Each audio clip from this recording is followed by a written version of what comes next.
À Brest pour l'événement majeur de cet été, Brest 2008, un rassemblement de vieux gréments, environ 2000 bateaux qui naviguent dans cette rade de Brest. Nous recevrons tout à l'heure le parrain de cet événement, Olivier de Kersauzon. Mais tout de suite, on retrouve la carte d'identité de Brest 2008. Reportage.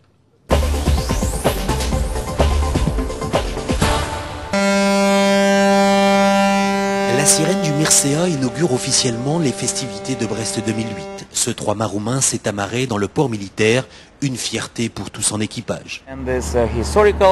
C'est une ville historique dont j'ai beaucoup entendu parler, sans jamais vraiment la connaître. Mais maintenant, c'est réel et je suis fier d'être ici à Brest. C'est un événement qui est à la fois un événement touristique, maritime, mais aussi un événement d'émotion. Et la Bretagne, région européenne de la mer, avec Brest comme capitale, c'est vraiment superbe. «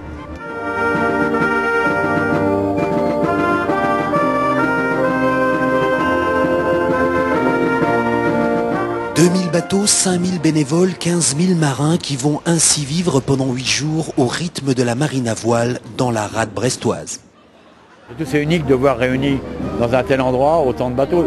Il faudrait 30 ans d'une vie pour aller dans tous les ports les voir. Donc à partir du moment où ils se déplacent chez vous, c'est extraordinaire. Chaque jour, ces vieux gréments prendront la mer, histoire de prouver que malgré leurs 200 ans d'âge, ils n'ont rien perdu de leur performance, de leur élégance et de l'émotion qu'ils transmettent, toute voile dehors en mer d'Iroise.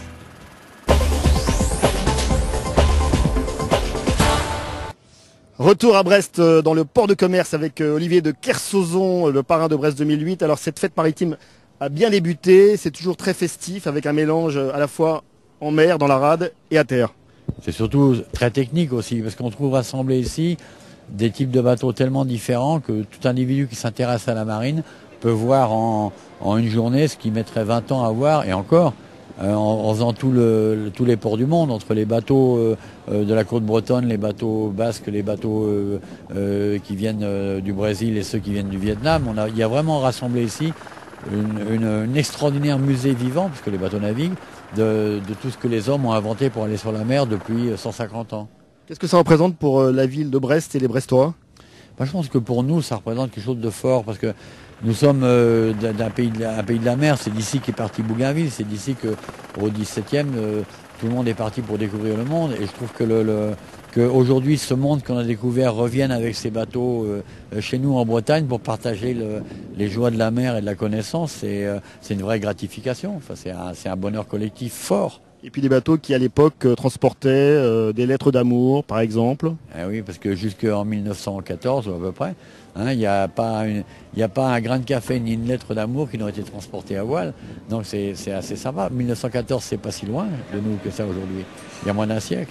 Merci, parrain Olivier de Kersauzon. Et nous se retrouve très vite pour la suite de Brest 2008, l'événement maritime de l'été.